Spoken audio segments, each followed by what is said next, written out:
अनियंत्रित मैजिक वाहन पलटा, एक की मौत। घटना के बाद चालक परिचालक फरार। खबर रीवा जिले के सिमरिया से है, जहां लापरवाही पूर्वक वाहन चलाते हुए चालक ने वाहन को पलट दिया, जिसमें दबने से एक युवक की मौत हो गई। वहीं घटना के बाद चालक और उसका साथी मौके से फरार हो गया। घटना की जानकारी लगते ही आसपास के लोग पहुंचे और गंभीर रूप से घायल को उपचार के लिए अस्पताल पहुंचाया, जहां चिकित्सकों ने मृत घोषित कर दिया। घटना सिमरिया थाना क्षेत्र की बताई जाती है, जहां बीड़ा झलवार रोड में मैजिक पलटी है। मैजिक में नीलेश साकेत सो रहा था, जो घटना का शिकार हो गया है। वहीं बताया जा रहा है कि मैजिक चालक शराब के नशे में था। अचानक लेके चल दिया। अब वो आगे आया, वो मैजिक वाला पिया भी था कुछ, तो उसने पलटा दिया मैजिक को। इसकी वजह से उनकी मृत्यु हो गई। मृतक का नाम क्या है? मृतक का नाम नीलेश साकेत है। मैजिक कहाँ जा रही थी? मैजिक यहाँ भलुआ आ रही थी। बारात में गए? नहीं, बारात लेके नहीं, वो ऐसे ही आ रहा था। बारात तो सुबह आने वाली थी। बता रहे हैं कि जो मैजिक चला रहा तो फरार है। तो हाँ, तो मैजिक चलाने वाला तो फरार है शायद। वो उसको ये था कि मैं जब मैजिक पलट गई तो उसको ये सोचना चाहिए कि मैं लगाऊं फ़ोन, बता दूं कि मैं ऐसा ऐसा हादसा हो गया है, तो उसने कॉल ही नहीं किया। मैं जब आके देखा तो वो नहीं था, सिर्फ मृतक की लाश भर थी वहाँ। कितने बजे घटना है? ये है 1 बजे की रात की है। आप लोगों को कब पता चला? मेरे को यानी कि पता चला 1 बजे यानी 12:30 बजे पता चला कि वहाँ मैंने देखा तो मैजिक थी ही नहीं। तो हम लोगों ने अपना गाड़ी लिया और वहाँ से चल दिए। तो यहाँ आए तो 1 बजे पहुँच गया जहाँ ये घटना हुई है। तो वहाँ देखा तो सिर्फ मृतक भर अंदर था और वो लोग थे ही नहीं। घटना कहाँ पर हुई थी? घटना ये झलवार यानी बीड़ा से झलवार जो रास्ता गई है वहीं। परिषद की बैठक में फिर हंगामा, हेलमेट लगाकर पहुंचे भाजपा पार्षद। अगली खबर रीवा नगर निगम से है, जहां गत 28 फरवरी को परिषद की बैठक निरस्त कर 2 मार्च को बुलाई गई थी, लेकिन दूसरे दिन की बैठक भी हंगामे की भेंट चढ़ गई और परिषद अध्यक्ष ने उक्त बैठक अब 6 मार्च तक के लिए स्थगित कर दी है। दरअसल 28 फरवरी को चौथी साधारण सभा की बैठक बुलाई गई थी, जिसमें कई बिंदुओं पर चर्चा हुई, लेकिन महापौर ट्रॉफी को लेकर दोनों पक्षों के पार्षदों के द्वारा हंगामा किया गया, जिसके चलते परिषद अध्यक्ष वेंकटेश पांडे ने उक्त बैठक को निरस्त कर 2 मार्च को बुलाया था, लेकिन 2 मार्च को भी बैठक हंगामे की भेंट चढ़ी। हंगामे की मुख्य वजह थी कि भाजपा के पार्षद सुरक्षा की मांग करने के साथ ही महापौर को माफी मांगने की बात कर रहे थे, जिसको लेकर अध्यक्ष ने साफ कह दिया कि यह अधिकार उनके पास नहीं है। हमारे पास सारी मेडिकल रिपोर्टें हैं, ये मैं आपको दिखाना चाहता हूँ। उस दिन भी उनका मेडिकल हुआ क्योंकि वो उस दिन बीमार हो गए थे, हार्ट के पेशेंट थे, और ये सारी रिपोर्टें हैं उसमें उनकी। हम लोग खुद उनको लेके गए, वो दिल्ली के सर गंगाराम अस्पताल में भर्ती हैं आज की डेट में। पर माननीय महापौर जी को तो सिर्फ वही उल्टा चोर कोतवाल को परिषद की बैठक में हेलमेट लगाकर आना, ये सुरक्षा की दृष्टि से। भाई देख तो रहे हैं आप किस तरह आक्रोशित होते हैं। हमारे 2-3 MIC सदस्य हैं। पुलिस प्रशासन नहीं ध्यान दे रहा है। पुलिस से हम लोगों ने अभी नहीं कहा, अभी तो अपनी सुरक्षा की दृष्टि से जब वो और आक्रोशित होंगे, हमें मारने पीटने और हमारी आवाज़ दबाने की कोशिश करेंगे, तो हम जाएंगे प्रशासन के पास अपनी आवाज़ लेके। फिर आपके अध्यक्ष जी ने कहा कि हमारे अधिकार क्षेत्र में नहीं है। देखिए, सदन में व्यवस्था बनाना उन्होंने भी देखा है, हम तो उनसे मांग करेंगे, सदन के वो मुखिया हैं, हम उनसे मांग करेंगे वो व्यवस्था बनाएं और उनको कहें, उनसे चर्चा करें। बोल रहे हैं कि पूरे परिषद MIC से काम चल रहा, परिषद की जरूरत नहीं है। तो हमें तो लगता है जरूरत नहीं है, तो वो तो फिर यहाँ आने नहीं चाहिए उनको। अगर उनको ये लगता है कि वो सारे शहर का खुद मेन मुखिया हैं, तो मुझे नहीं लगता कि इस बिल्डिंग में उनको आना चाहिए। 28 फरवरी को परिषद का चौथा सम्मेलन साधारण सम्मेलन बुलाया गया था। उस पर 4-5 बिंदुओं पर चर्चा भी हुई, उनको पास भी किया गया। उसके बाद फिर पार्षदों में तू मैं होने लगी और MIC सदस्य, महापौर जी लोग जा कर के भाजपा के जो पार्षद थे उनसे तू मैं होने लगी। इसमें आपस में इन लोगों में हाथापाई होने लगी। उस स्थिति को देखते हुए मैंने परिषद कुछ दिन आज दिनांक 2 तारीख के लिए स्थगित कर दिया था। पर आज भी जैसे ही परिषद की कार्यवाही प्रारंभ की गई तो सब लोग वही जो BJP के पार्षद थे वो सब आकर एक ही मांग कर रहे थे कि महापौर माफ़ी मांगे। तो हमसे बार बार कह रहे थे कि आप बोलिए महापौर जी माफ़ी मांगे। तो किसी भी सदस्य से माफ़ी मांगने का अधिकार मेरे पास नहीं है। तो मैंने 5 मिनट के लिए बैठक स्थगित कर दी थी। उसके बाद फिर 5 मिनट बाद जब बैठक मैंने चालू की तो दोनों पक्ष से केवल हंगामे की स्थिति बनी रही। इस कारण मैंने बैठक को 6 तारीख तक के लिए स्थगित कर दिया। उनका कहना था कि बीरेंद्र पटेल नशे में आए थे और उसकी जांच कराई नहीं। उनका कहना है। किसको क्या कहना है, पत्र चिल्लाने से कुछ नहीं होता है। क्या किसी ने पत्र दिया है? अगर पत्र देंगे तो उसका भी कराएंगे, जो पत्र देगा उस पे होगा। सदन किसी के झूठी अफवाहों पे नहीं चलेगा। वो लिखित में हमको पत्र दें, हम जांच करवाएंगे। विपक्ष के नेता हेलमेट पहन के आए थे, पुलिस सुरक्षा। हाँ, वो बोल रहे थे कि हमारे साथ मारपीट होती है, ऐसा ऐसा हुआ। एक हमारा साथी दिल्ली में एडमिट हो गया है, उसके साथ मारपीट हुई थी, ऐसा ऐसा उसके सीने में दर्द था। तो हम लोग अपनी रक्षा के लिए आए, तो हम उनको भी नहीं मना कर सकते। अगली बैठक में यदि फिर यही स्थिति बनती है फिर क्या होगा? कुछ कड़े कदम उठाने पड़ेंगे। अब अगर दोबारा ये स्थिति होती है तो क्या बार बार बैठ के स्थगित करेंगे? नहीं, कुछ कड़े निर्णय लेने पड़ेंगे। ठीक है, ठीक। जनता पार्टी रीवा के जनता के द्वारा चुना गया महापौर, जो रीवा की जनता ने एक अपने सेवक को चुना। 23 साल रीवा के पूर्व मंत्री वर्तमान विधायक राजेंद्र शुक्ला के रिमोट से चलने वाला महापौर नगर निगम रीवा में था। 15 साल वो मंत्री थे, अभी वर्तमान विधायक है। रीवा की सारी गलियां, सारी सड़कें, सीवर का काम, स्वीपिंग मशीन घोटाला, नगर निगम में गाय गाड़ना, ये सब कुछ हुआ। पर वो रिमोट कंट्रोल महापौर जो थे, उन्होंने कभी उसकी चर्चा नहीं की। 1 अगस्त 2022 को रीवा की जनता ने अपना महापौर चुना, जो रीवा की जनता का सेवक है। विकास के एजेंडे पे चर्चा हो रही थी। जिन माननीय सदस्य वीरेंद्र पटेल ने, जो 10 नंबर के हैं, उनके वार्ड में एक मंगल पांडे पार्क, स्वर्गीय मंगल पांडे पार्क, वहाँ पर वॉलीबॉल का हमेशा खेल होता रहता। वहाँ के लोगों की मांग थी कि एक वॉलीबॉल का अच्छा ग्राउंड वहाँ बना दिया जाए, बहुत बड़ा पार्क है। और वॉलीबॉल कबड्डी का टूर्नामेंट महापौर कप के नाम से हर साल हो। हमारे उसमें 10 लाख का बजट का प्रावधान है, पर चूंकि उसमें महापौर नाम जुड़ा है और अच्छा कार्य हो रहा है, वार्ड नंबर 10 के ग्राउंड में वॉलीबॉल का टूर्नामेंट होता, उस मोहल्ले के लोगों की मांग थी, तो उन्होंने उस पर आपत्ति उठाना शुरू किया। हमने कहा कि आप लोग चर्चा कर लें, इसके बाद उसका जवाब हम दे देंगे। जब मैं सदन का नेता हूँ, नगर निगम का महापौर हूँ, जनता ने चुन के भेजा है, तो अपनी बात तो रखनी पड़ेगी। जब हमने अपनी बात रखना शुरू की तो उन्होंने टीका टिप्पणी किया। टीका टिप्पणी किया तो स्वाभाविक बात है कि ये भारतीय जनता पार्टी की परंपरा है, इनसे घृणित कार्य कोई कर ही नहीं सकता।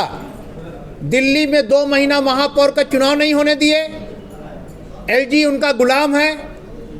और जब सुप्रीम कोर्ट ने आदेश किया कि महापौर का चुनाव होगा, तो आप देख लीजिए स्थानीय समिति की बैठक में जो हंगामा किया दिल्ली में भारतीय जनता पार्टी के पार्षदों ने, वही हंगामा जिस दिन महापौर की वोटिंग हो रही थी उस दिन किया। तो ये भारतीय जनता पार्टी का एक चरित्र हो चुका है। हायर सेकेंडरी कक्षा 12वीं की बोर्ड परीक्षा आज कड़ी सुरक्षा व्यवस्था के बीच शुरू।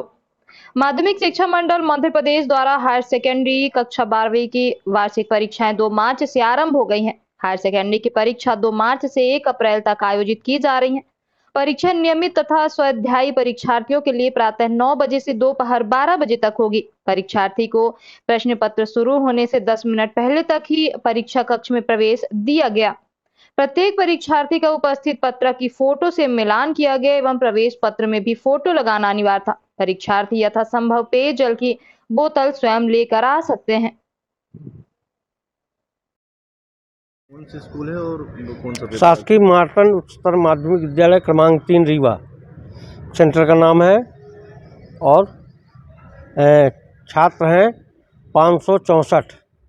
सब्जेक्ट है हिंदी विशिष्ट। आज पहला पेपर है 12वीं। आज 12वीं का पहला पेपर है। ये कितने इसमें क्लास बनाए गए हैं? क्लास कितनी बनाई गई है? कमरे 16 कमरे हैं। कितने बजे से पेपर स्टार्ट है? 9 से 12 बोर्ड का पेपर जी। सुरक्षा के क्या इंतजाम है यहाँ पर? पुलिस के बल बैठे हुए हैं। पुलिस बल लगी है? हाँ, लगी है। आरआई पटवारी की धोखाधड़ी, विकलांग व्यक्ति का कल्ली हस्ताक्षर, विकलांग ने लगाया आरोप। मध्य प्रदेश के मुख्यमंत्री शिवराज सिंह चौहान के मऊगंज आगमन से पहले ही आरआई पटवारी के धोखाधड़ी का मामला सामने आया है। बताया जा रहा है कि रीवा जिले के मऊगंज तहसील अंतर्गत मुदरिया चौबान में आरआई व पटवारी नक्शा तरमीम करने के लिए गए हुए थे, जहां राम निहोर विश्वकर्मा व शिवधारी कुशवाहा के नाम से पंचनामा पर फर्जी हस्ताक्षर कर लिए गए। वहीं इस बात की जानकारी पीड़ित के द्वारा देते हुए बताया गया कि शिवधारी कुशवाहा विकलांग हैं और वह हस्ताक्षर नहीं कर सकते। वह मुदरिया चौबान गांव में शिवधारी कुशवाहा एवं राम निहोर विश्वकर्मा नाम का कोई दूसरा व्यक्ति नहीं है। बावजूद इसके आरआई पटवारी के द्वारा फर्जीवाड़ा करते हुए हस्ताक्षर खुद से कर लिए गए। आपको बता दें कि 4 मार्च को मध्य प्रदेश के मुख्यमंत्री शिवराज सिंह चौहान मऊगंज आ रहे हैं, लेकिन अधिकारियों और कर्मचारियों में सीएम के आने पर भी फर्जीवाड़े के कार्य पर रोक नहीं लगा रहा है। उसमें हम जानते नहीं हैं कि कब नहीं सिंगरे चल हस्ताक्षर आपके द्वारा नहीं किया गया?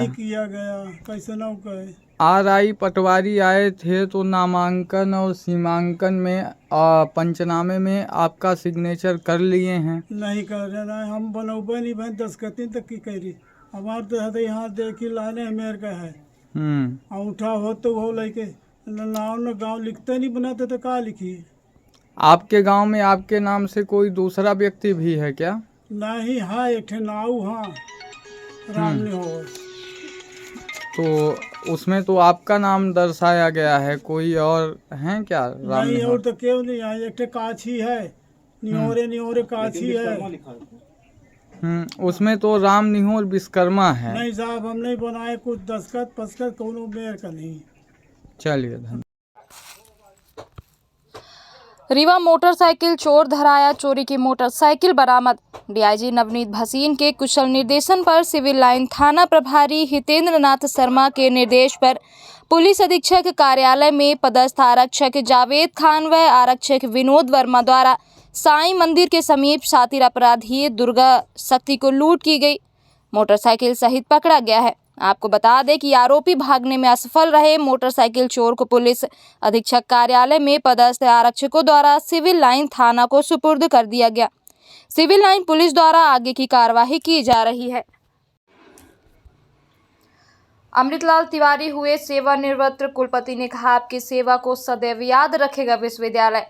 अमृतलाल तिवारी अपनी 35 वर्ष की सेवा पूर्ण करते हुए अवधेश प्रताप सिंह विश्वविद्यालय से सेवानिवृत्त हो गए, जहां नौकरी के दौरान गोपनीय, कार्मिक, लाइब्रेरी और विकास विभाग में पदस्थ रहे।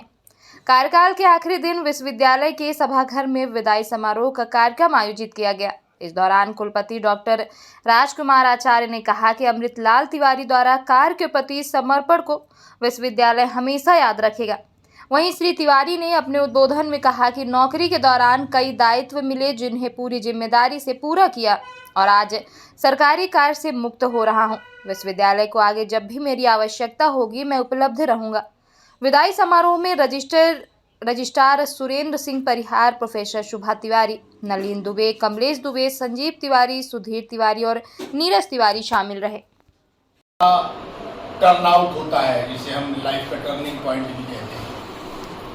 तो टर्निंग पॉइंट जब खासकर एक लंबी किसी नौकरी से सेवानिवृत्ति का यदि रहता है तो निश्चित वह इस काउंट के लिए रहता है, इस गणना के लिए रहता है कि कैसा जीवन रहा।